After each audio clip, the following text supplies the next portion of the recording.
Di antara bentuk kesyirikan, syirik akbar yang banyak tersebar di tanah air kita adalah percaya kepada dukun. Rasulullah SAW sejak dahulu sudah mengingatkan akan bahaya dukun. Dalam hadis-hadisnya kata Rasulullah SAW, "Man ata kahinan aw arrafan fasa'alahu an syai'in lam tuqbal lahu salatun 40 yauman." Barang siapa yang datang kepada dukun bertanya-tanya tentang sesuatu, maka tidak akan diterima salatnya selama 40 hari. Orang ini datang ke dukun cuma nanya-nanya aja, maka salatnya tidak diterima selama 40 hari. Dia tetap wajib untuk salat, namun salatnya tidak diterima oleh Allah Subhanahu wa taala. Ini ancaman yang keras. Dalam hadis yang lain kata Nabi sallallahu alaihi wasallam, dalam hadis Abu Hurairah kata Rasulullah sallallahu alaihi wasallam, "Man atakahinan aw arrafan fasa'alahu an syai'in fasaddaqahu bima yaqul faqad kafara bima unzila ala Muhammad." Barang siapa yang datang kepada dukun atau kepada para tidak normal kemudian membenarkan perkataannya, maka dia telah kafir kepada Al-Qur'an.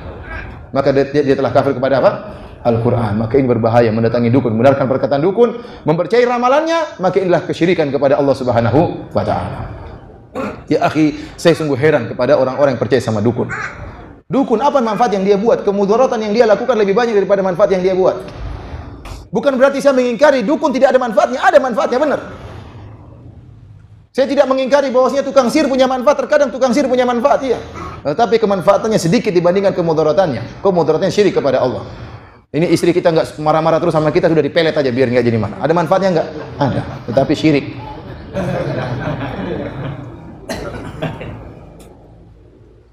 Ada orang sakit, enggak sembuh-sembuh sudah ke dukun aja. Di wes-wes hilang sakitnya. Tapi sebenarnya enggak hilang. Sebenarnya enggak hilang. Itu cuma dia masang jin supaya menghilangkan. Ada jin yang tugasnya sebagai apa? Peringan apa? Penyakit. Untuk menghilangkan penyakit apa? Apa yang fungsinya untuk menghilangkan rasa sakit? Apa obatnya namanya?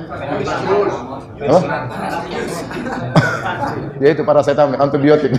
Jin antibiotik untuk menghilangkan rasa sakit. Karena saya pernah ketemu dengan seorang, dia pergi mengantarkan saudaranya ke dukun, benar dipegang, sembuh. Tetapi kalau setiap mendengarkan dikumandangkan azan dia kesakitan. Rupanya dipasang jin untuk menghilangkan apa? Rasa sakit. Penghilang rasa sakit. Intinya Allah menguji memang.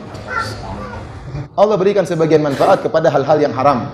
Seperti bir ada manfaatnya. Judi juga ada manfaatnya. Dari miskin tiba-tiba kaya mendadak, bisa. Dukun pun ada manfaatnya. Terkadang barang hilang bisa ketemu, benar, terkadang. Seringnya enggak ketemu. Terkadang sakit bisa sembuh, terkadang. Terkadang bisa melihat istri, terkadang. Namun mafsadah yang ditimbulkan, kerusakan yang ditimbul adalah kesyirikan. Oleh karenanya para hadirin rahmati Allah Subhanahu wa taala, mempercayai dukun merupakan kesyirikan karena kita meyakini bahwasanya ada yang mengetahui ilmu gaib selain Allah Subhanahu wa taala. Allah berfirman, "Qul la ya'lamu man fis samawati wal ardil ghaiba illallah." Katakanlah tidak ada yang mengetahui yang gaib di langit dan di bumi kecuali Allah Subhanahu wa taala. Sementara dukun berbicara tentang masa depan. Terkadang mereka benar. Ya, kenapa? Karena ada jin. Sebagaimana dalam hadis yang sahih, ada jin yang mencuri berita dari langit kemudian dikabarkan kepada Pak Dukun, sehingga terkadang ramalan mereka terkadang benar, namun seringnya salah. Kata Rasulullah SAW, "Fayakdzibu ma'aha mi'ata katsbah." Maka sang dukun menambah dengan 100 kedustaan, menambah berita curian dari jin ditambah dengan 100 kedustaan. Jadi terkadang dia benar sekali, 100-nya salah semua. Kalau dukun itu benar, dia tidak perlu jadi membuka praktek dukun. Dukun sekarang, barang siapa yang ingin mencari istri cantik datang ke dukun ini. Barang siapa yang ingin kaya datang ke dukun ini. Barang siapa yang ingin sembuh datang ke dukun ini. Sementara dukunnya istrinya mukanya amburadul. Bahkan belum punya istri, enggak laku-laku. Bagaimana dia bisa menjamin istri yang cantik sementara dia enggak ada yang mau sama dia? Bagaimana dia bisa menjamin orang lain kaya sementara dia miskin harus buka praktek dukun? Dia sendiri mencari uang supaya dapat uang supaya bisa buka praktek dukun. Kalau dia bisa bikin orang kaya, kalau bisa bikin orang lain kaya, harusnya lebih dahulu untuk kaya. Saya masih ingat ada seorang dari Sudan datang ke seorang syekh di musim haji, datang dia mengatakan, "Syekh, ulama di Arab Saudi tidak hebat-hebat, beda dengan ulama di kiai-kiai kita atau syekh-syekh kita di Sudan. Apa kehebatannya? Uang kertas bisa dirubah jadi uang." Dia bilang sama syekh Saudi tersebut. Ulama kita di Sudan itu kertas bisa dirubah jadi uang. Kata syekh tersebut, "Kalau gitu ngapain kamu kerja di Arab Saudi?" Ngapain orang Sudan miskin kerja di Arab Saudi kalau kertas bisa dirubah jadi uang? Kalau kertas dirubah jadi uang, nomor serinya sama kan juga nggak laku, sama aja. Paling para hadirin rahmatillah subhanahu wa ta'ala, ya. Dukun ini ya hanyalah perusak. Oleh karenanya dukun penyihir dalam Islam hukumnya dipenggal. Ya. Haddus sahir darbatun bisayf. Hukuman bagi dukun adalah dipenggal kepalanya.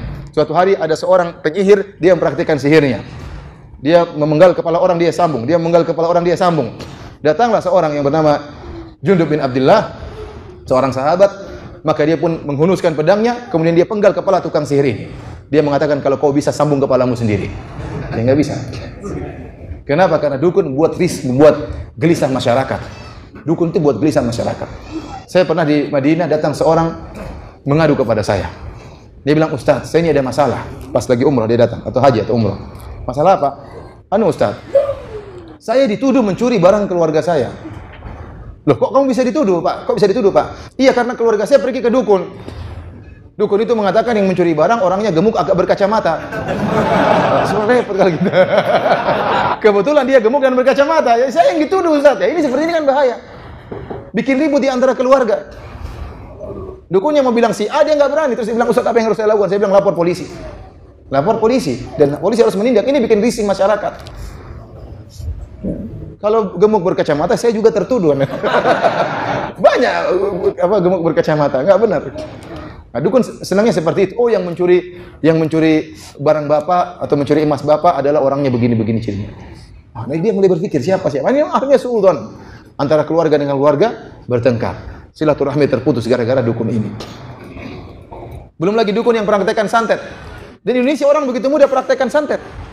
Ada orang ketemu di pasar mungkin diejek sedikit, dia tersinggung, kurang ajar saya santet kau. Pulang pergi ke dukun disantet, cuma gara-gara ngomong sedikit dia rela saudaranya mati. Gara-gara apa? Tersinggung. Makanya dukun itu membuat bahaya di masyarakat. Dukun ini nyantet ini, dukun ini nyantet ini. Ya, mengerikan. Maka tidak ada hukum yang pantas bagi mereka kecuali dipenggal lehernya. Ada seorang khalifah satu hari didatangi menangkap seorang dukun. Maka khalifah tersebut bertanya kepada dukun ini, "Wahai dukun, bagaimana nasibku?" Kata sang dukun, "Nasibmu baik wahai khalifah. Anda akan baik, Anda akan diberikan kemudahan oleh Allah Subhanahu wa taala." "Terus bagaimana nasibmu?" "Nasib saya juga baik." Kata khalifah, "Kau bohong, kau akan saya penggal sekarang." Karena para hadirin rahmatillah Subhanahu wa taala, di mana satu kampung ada dukun, maka ada kekhawatiran yang timbul di kampung tersebut. Dukun ini bakalan bikin masalah. Entah dia nyantet, entah dia nyihir, entah dia bikin hal yang tidak-tidak, entah dia menipu masyarakat, entah dia dukun cabul. Pokoknya akan timbul banyak masalah kalau ada dukun, maka tidak boleh seorang muslim pergi ke dukun. Hanya sekedar nanya-nanya pun tidak boleh.